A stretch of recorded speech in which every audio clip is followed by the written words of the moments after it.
हद निगाह में बेहतरी, मोटरवे M2 को खोल दिया गया है। M2 को 11 घंटे की बंदिश के बाद खोला गया है। ट्रैफिक बहाल हो चुकी है। M2 लाहौर ता कोट मोमेंट ट्रैफिक के लिए बंद की गई थी। आपको बता रहे हैं हद निगाह में बेहतरी हुई है। मोटरवे M2 को ट्रैफिक के लिए खोल दिया गया है। M2 को 11 घंटे की बंदिश के बाद खोला गया और वहां पर ट्रैफिक अब बहाल हो चुकी है। M2 लाहौर ता कोट मोमेंट ट्रैफिक के लिए बंद की गई थी और 11 घंटे की बंदिश के बाद अब रोड यूजर्स मोटरवे इस्तेमाल कर सकते हैं। हसन खालिद वहां पर मौजूद हैं, मजीद डिटेल्स उनसे जानेंगे। जी हसन। के बाद M2 लाहौर ता इस्लामाबाद मोटरवे को ट्रैफिक के लिए खोल दिया गया है। रात के तकरीबन 12 बजे के करीब M2 को धुंध की शिद्दत ज़्यादा होने के बायस लाहौर से कोट मोमिन तक बंद किया गया था और तकरीबन 11 घंटे की बंदिश के बाद अब ट्रैफिक जो है वो M2 पर बहाल है और शहरी जो है वो M2 पर सफ़र कर सकते हैं। मोटरवे पुलिस की जानिब से ये हदायत जारी की गई है कि सफ़र के दौरान शहरी फोग लाइट्स का इस्तेमाल करें, ओवर स्पीडिंग से गुरेज करें और अपने सामने वाली गाड़ी के दरमियान एक मुनासिब फासला रखें। इसी तरह अगर बात करूँ M3 की, तो M3 को भी फैसपुर से दरहाना तक जो है वो बंद किया गया था, जिसे अब खोल दिया गया है। M3 पर भी शहरी जो है वो सफ़र कर सकते हैं और मोटरवे पुलिस की जानिब से ये हदायत जारी की गई है कि किसी भी परेशानी या मुश्किल की सूरत हाल के अंदर शहरी जो हैं वो मोटरवे की हेल्पलाइन पर कॉल कर सकते हैं और रात के औकात में खास करके शहरी मोटरवे पर सफ़र करने से पहले घर से निकलते वक्त मोटरवे की हेल्पलाइन पर कॉल करके मालूमात हासिल कर लें ताकि उनको एंट्री पॉइंट्स पर पहुंचकर किसी किस्म की परेशानी का सामना जो है वो ना करना पड़े। अलबत्ता M2 पर अब ट्रैफिक जो है वो बहाल है और शहरी M2 पर सफ़र कर सकते हैं। बहुत शुक्रिया हसन, हमारे साथ थे, डिटेल्स बता रहे थे। धुंध में कमी हुई है और लाहौर एयरपोर्ट रनवे पर भी हद निगाह बेहतर हुई है। रनवे पर हद निगाह 150 मीटर तक रिकॉर्ड की गई है। हद निगाह में बेहतरी के बायस परवाज़ों को उतरने की इजाज़त मिल चुकी है, तो यहाँ पर भी धुंध में कमी हुई है और लाहौर एयरपोर्ट रनवे पर हद निगाह में बेहतरी के बाद 150 मीटर हद निगाह है, जिसके बाद आपको बताएं कि परवाज़ों को उतरने की इजाज़त यहाँ पर दे दी गई है। धुंध में कमी और लाहौर एयरपोर्ट रनवे पर हद निगाह में बेहतरी हुई है, जिसके बाद फ्लाइट्स को उतरने की इजाज़त दे दी गई है। रनवे पर हद निगाह 150 मीटर तक रिकॉर्ड की गई है, जबकि शहर में धुंध का राज अभी भी बरकरार है और सर्दी की शिद्दत में इजाफा हो गया है। शहर में फिजाई आलूगी के डेरे कायम हैं और फिजाई आलूगी के एतबार से लाहौर का पहला नंबर है। चंद दिन कबल बारिश होने से फिजाई आलूगी में कदरे कमी हुई और बेशतर इलाकों में धुंध का राज रहने से हद निगाह में शदीद कमी हुई है और हद निगाह में कमी से शाहराहों पर ट्रैफिक की रवानी मुतासिर हो रही है। आपको बताएं, Bedian road, Ferozepur road, DHA, Walton, दीगर इलाकों में अभी भी शदीद धुंध है। मायदा वहीद हमारे साथ मौजूद हैं। मायदा, बताइएगा इस वक्त क्या सिचुएशन है फॉग के हवाले से? शहर भर में धुंध का राज जो है वो देखने में नज़र आ रहा है। शहर भर में इस टाइम अच्छी खासी फोग रिकॉर्ड की जा रही है, जिसके बायस शहर में सर्दी की शिद्दत भी जो है उसमें अच्छा खासा इजाफा देखने में नज़र आ रहा है। सर्दी की शिद्दत अच्छी खासी महसूस की जा रही है। टेम्परेचर की बात करें तो इस टाइम टेम्परेचर जो रिकॉर्ड किया जा रहा है वो 11 डिग्री सेंटीग्रेड रिकॉर्ड किया जा रहा है और उसी के साथ साथ 2 से 3 किलोमीटर फी घंटा की रफ्तार से ठंडी हवाएँ भी चल रही हैं।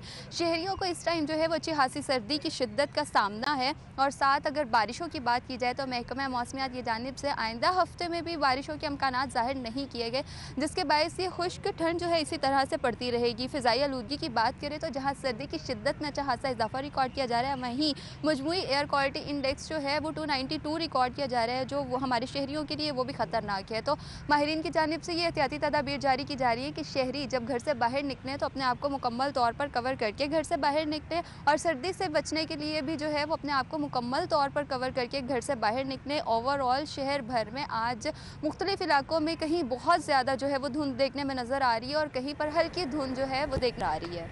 मायदा, बहुत शुक्रिया आपका। एक तरफ तो महंगाई से सताए अवाम और दूसरी तरफ आटे की फराहमी में नाकाम दिखाई दे रही है विफाकी और पंजाब हुकूमत। शहर की ओपन मार्केट और यूटिलिटी स्टोर्स पर आटे का बदतरीन बहरान इस वक्त जारी है। गरीब और सफ़ेद पोश तबका आटे की तलाश में ख्वार होने लगा है। यूटिलिटी स्टोर पर आटे की नहायत कलील मिकदार और ओपन मार्केट से मुकम्मल गायब नजर आ रहा है। शहजाद खान अब्दाली हमारे साथ हैं, क्या सूरत हाल देख रहे हैं उनसे जानेंगे। जी शहजाद। वफाक और पंजाब मिलकर भी शहरियों को सस्ता आटा प्राप्त करने में नाकाम है। शहर के यूटिलिटी स्टोर पर भी आटे की नहायत कलील मिकदार मौजूद है और वहाँ पे भी शहरियों की तवील कतारें देखी जा रही हैं। और शहर की ओपन मार्केट की अगर हम बात करें तो ओपन मार्केट के अंदर आटा बिल्कुल गायब है। किसी भी इलाके में सस्ता आटा 10 और 20 किलो के थैले दस्तयाब ही नहीं है। और जो 15 किलोग्राम मिलों का महंगा आटा है वो शहर में बाज़ मकामात पर मौजूद है, लेकिन उसकी कीमत इतनी ज़्यादा है कि वो आम आदमी के बस से बाहर है। इस वक्त हम एक जनरल स्टोर के अंदर मौजूद हैं। यहाँ पे मालिक से बात करते हैं कि आटे की सप्लाई की क्या सूरत हाल चल रही है। अस्सलामुअलैकुम जी, ये बताइएगा क्या सूरत हाल है आटे की सप्लाई की? सर आटे की सप्लाई तो है ही नहीं। सस्ता आटा तो गवर्नमेंट की तरफ से बिल्कुल भी नहीं है। जो महंगा आटा 1550 का आता था वो अब 2020 का मिलों से आ रहा है। तो वो गरीब आटा कहाँ से लेगा? गरीब बंदा जो आटा जो कहाँ से लेगा, कहाँ से खाएगा? आटा जो 130 रुपये किलो पड़ रहा है, गवर्नमेंट पता नहीं क्या कर रही है। अपने सीट के चक्करों में जो है ना आवाम को दलील करके रखा हुआ है। कर्जे पे कर्जा चढ़ता जा रहा है, आवाम को कुछ रिलीफ ही नहीं मिल रहा।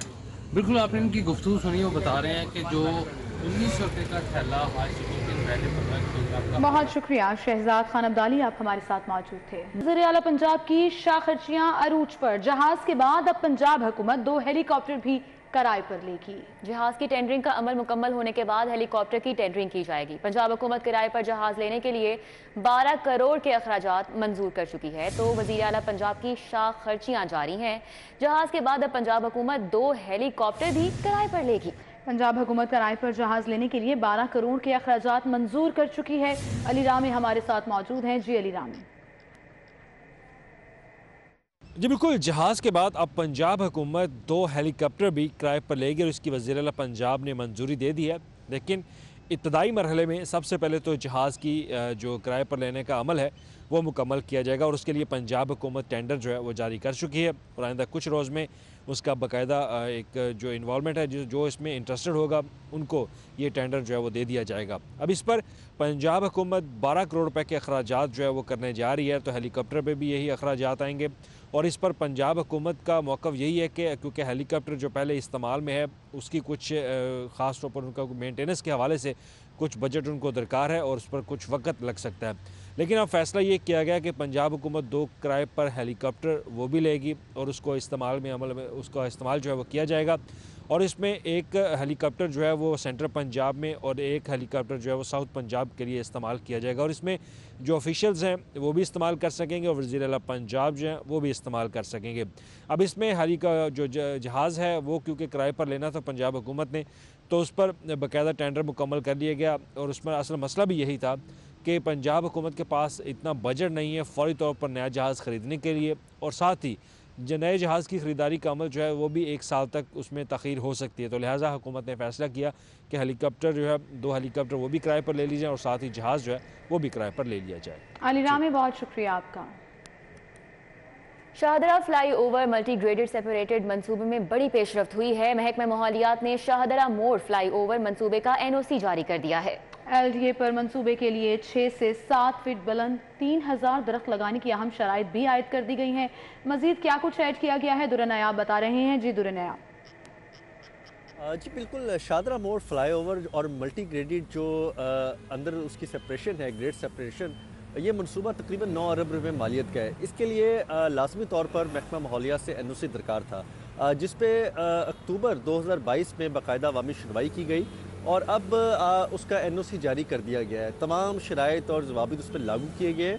सबसे बड़ी शर्त जो है वो LDA पे ये आयद की गई है कि वो 6 से 7 फुट ऊंचाई के तकरीबन 3000 दरख्त लगाएंगे और ये दरख्त लगाना जो है वो लाजमी होगा।